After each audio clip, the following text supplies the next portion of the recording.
O interesse de ciência nasceu, assim, acho que de que eu era mais jovem, né, assim, quando eu estava no colegial, vendo aquilo pela primeira vez, assim, a biologia, já me fascinava algumas coisas, os conceitos de química, de física, de ciência em si, mas quando eu tive contato com a biologia foi que realmente, assim, me despertou um interesse muito grande de entender como as coisas funcionam, como que é a natureza à nossa volta e ainda o corpo humano, então tem tudo a ver com a gente também, né?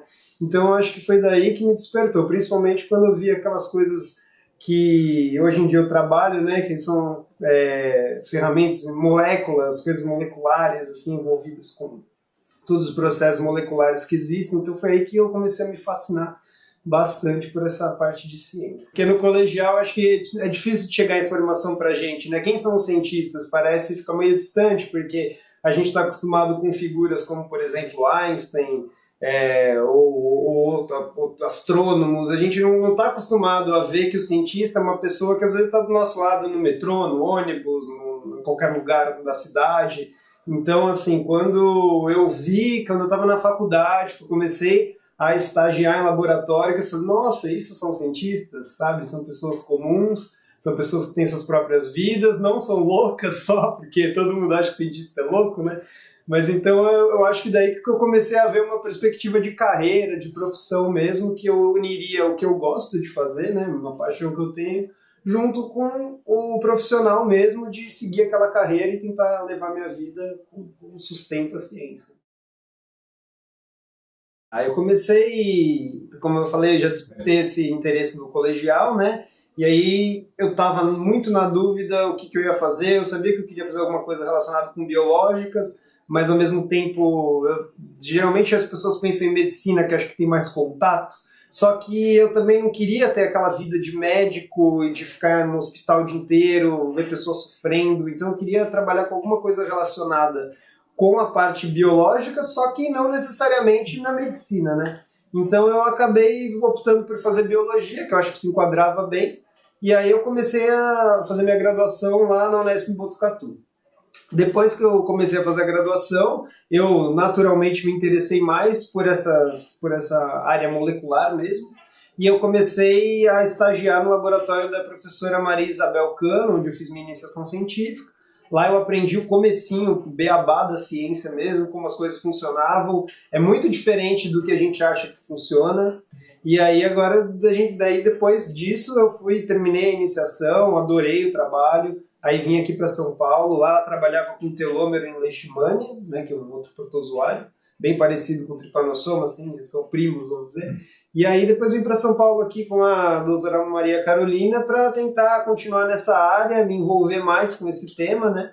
E apesar de ser um pouco diferente, esses temas eles conversam um pouco, então foi...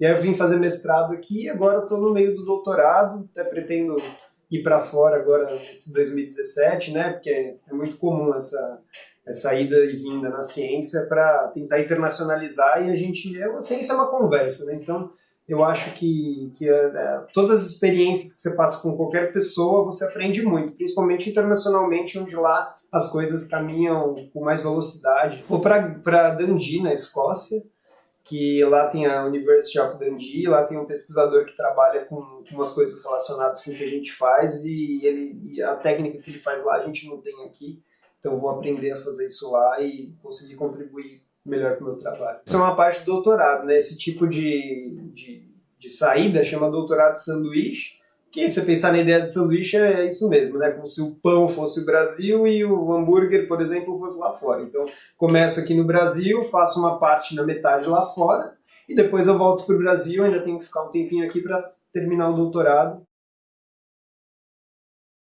Então, hoje em dia, eu trabalho com biologia molecular, que é essa parte das moléculas mesmo, né? DNA, proteínas, do Trypanosoma cruzi, que é um protozoário que está envolvido na doença de Chagas. Então, além do interesse pela própria doença, ele também foi um organismo que surgiu há muito tempo. Então, é muito interessante as diferenças que a gente pode encontrar numa célula tão primitiva comparado com os conhecimentos de células que foram surgindo depois.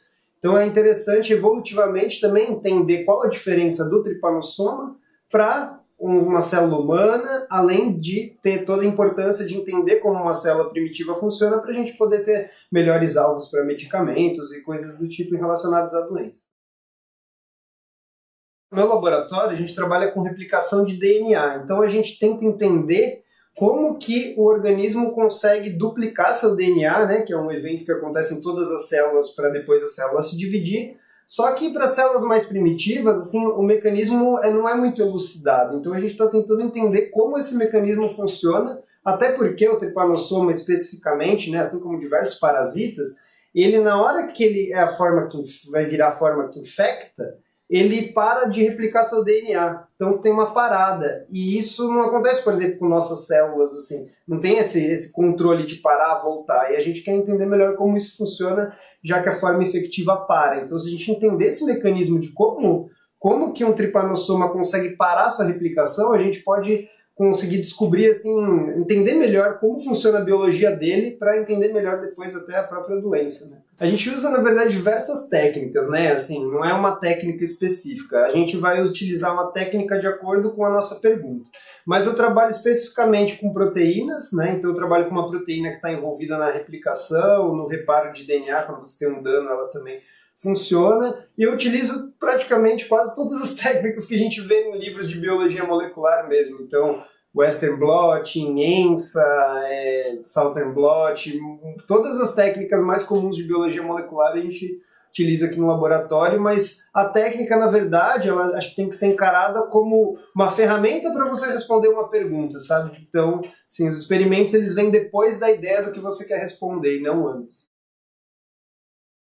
É uma contribuição principalmente para a biologia básica, que nem eu falei no começo, né, para entender a evolução mesmo dos organismos, então como que uma célula primitiva funciona, e a proteína que eu estudo, a gente está vendo umas peculiaridades que em tripanossoma acontecem, em outras células não. Então tá bem legal, porque está sendo uma coisa muito diferente que nunca foi descrita. Então isso tá me despertando muito mais curiosidade, e é um evento que eu estou observando que está ocorrendo na minha proteína quando tem justamente essa transformação para a forma que infecta. Então eu acho que eu entender como que esse evento funciona vai ser muito importante para posteriormente a gente entender melhor quais mecanismos estão envolvidos para uma célula que era uma célula que replicava, ficava vivendo normalmente no intestino do barbeiro, vai se transformar numa célula infectiva. Então, quais são as diferenças de uma célula dessa que eu falei anteriormente para célula da forma infectiva? Então, eu acho que o meu trabalho vai contribuir para auxiliar no entendimento dessas diferenças, já que os mecanismos moleculares ainda são muito desconhecidos. O que acontece com as moléculas dentro da célula para a diferenciação começar a acontecer? Qual que é a importância disso para a infecção do tripanossoma? Bom, eu acho que a ciência ela é sempre inovadora. Primeiro que ela já está relacionada com o conhecimento, eu acho que o conhecimento é libertador. E além de tudo isso, eu acho que a ciência no Brasil ela é super desvalorizada, justamente porque a sociedade não consegue ter muito contato com o que o cientista faz e qual a importância. Por exemplo, você vê na sociedade as pessoas admirando um médico porque ele curou alguém, só que eles não entendem que por trás dessa cura, quem produziu o remédio foi um cientista que começou a estudar como a célula funciona para daí uma indústria farmacêutica pegar esse conhecimento, produzir um remédio. Então é um pouco assim, afastado isso das pessoas. Assim, no Brasil eu vejo que a coisa vai mais longe ainda, assim, essa distância está muito maior. Então eu acho que a gente tem que tentar diminuir isso. E a importância em si é porque nós temos, além de problemas internacionais que a ciência mundial tenta resolver, nós temos nossos problemas internos. Por exemplo, a doença de Chagas que eu estudo, ela é endêmica principalmente na América do Sul. Então, é um problema um pouco nosso, né? Então, na Europa, nos Estados Unidos, que tem ciências de ponta, tem muitas coisas que eles não estão preocupados, assim, tanto em responder, quanto a gente que está acontecendo aqui do nosso lado, como, por exemplo, os casos de Zika vírus agora que teve, ou mesmo a dengue. A gente tem várias, para o nosso clima, né, que favorece o desenvolvimento de alguns insetos, algumas coisas. Nós temos muitas doenças que são, principalmente na América do Sul. Então, quem que vai estudar isso? Se a gente não for fazer isso, ninguém vai fazer, né? Então, eu acho que a ciência ela é diretamente importantíssima para o Brasil, por causa dessas coisas, assim. A gente tem que tentar estudar, além de contribuir para a ciência mundial, tem muitos problemas no Brasil que a gente que vai ter que resolver. Então, eu acho que o cientista precisa de uma valorização, porque o que está acontecendo hoje é que os melhores cérebros, infelizmente, estão indo embora. Quando a gente entra no meio científico, a gente vai tornando alguns cientistas quase que ídolos nossos, né? Então eu acho que grandes cientistas que fizeram grandes descobertas, com certeza foram minhas influências, assim, né? Principalmente quando você, que nem eu falei, quando é mais jovem, acho que essa parte de astronomia, físicos antigos, a gente tem mais contato. Então eu, desde o Galileu, Newton, já era uma coisa que eu me interessava, de que forma que eles pensavam, né? Como eles são tão brilhantes assim. Depois, quando eu fui entrando na biologia mais, eu fui conhecendo os nossos heróis, vamos dizer, da nossa área, né? Da minha área, especificamente de biologia molecular. Então, quando eu fui agora, há pouco tempo atrás, a um congresso lá nos Estados Unidos, que eu conhecia as referências que eu escrevia, foi uma coisa muito interessante, assim, porque, nossa, estou conversando com o cara que descobriu a molécula que eu estudo, sabe? Isso é uma coisa tão bonita, assim, eu tendo essa oportunidade de conversar sobre o meu trabalho com uma pessoa que é uma das pessoas mais influentes nessa área no mundo. Então, eu acho que é uma mistura, é difícil falar assim um ou outro, são várias pessoas, vários cientistas, né, que contribuíram bastante para a ciência, que a gente acaba tendo como ídolo assim, com o passar do tempo. Então, primeiro, eu recomendo que ela tenha certeza que ela gosta de fazer isso, porque é um trabalho que é maçante, né? A gente tem que ler muito, tem que estudar muito, para conseguir entender assim, o problema que a gente está trabalhando, né? Em todos os aspectos. Então, você tem que, primeiro, gostar de leitura, não ser preguiçoso, porque às vezes a gente tem que trabalhar de fim de semana, né? A natureza não é horário comercial que funciona, né? O meu tripanossoma, por exemplo, não sabe que é sábado, não sabe que é domingo, às vezes a gente tem que vir aqui no fim de semana, a gente tem que se programar, mas então você tem que ter disponibilidade, tem que ter a paixão pelo que faz, porque é muito burocrático também, então você se perde às vezes entre a ciência e a burocracia de como que isso funciona. E então eu acho que assim, o mínimo que você tem que ter é paixão, e eu acho que a experiência com ao longo do tempo vai te trazendo assim, novas ideias, novas perguntas. Então a primeira dica que eu dou é assim, você tem que gostar, porque às vezes já é difícil gostando, porque tem muita coisa nesse meio do caminho, né? Instabilidade financeira, que nem eu falei, toda essa parte burocrática, além de ser um tema complexo, já que a gente está trabalhando no limite do conhecimento. Então, você trabalhar no limite do conhecimento, você tem que entender que você tem que chegar nesse limite, entender aonde que o pessoal está, para você poder contribuir com algo a mais. Então, isso é uma coisa muito complicada. E eu acho que só gostando mesmo, eu acho que é como se fosse uma seleção natural mesmo que acontece, sabe? Quem gosta acaba ficando, quem não gosta.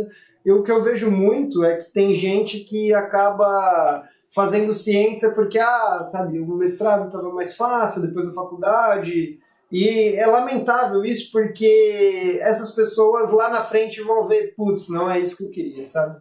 Então eu dou essa dica, tenha certeza que você gosta do que você está fazendo, porque eu acho que é isso que te faz acordar cedo, assim, e ter vontade, ter energia para fazer, porque os experimentos, querendo ou não, às vezes são cansativos, demoram dias, às vezes a gente faz muitas vezes a mesma coisa, né? Porque a ciência necessita de repetição para você provar que aquele evento acontece realmente. Então, todas essas coisas são um pouco maçantes. Então, eu acho que assim, o que você tem que fazer é tirar energia para conseguir fazer isso da melhor forma. Então, goste do que você faz.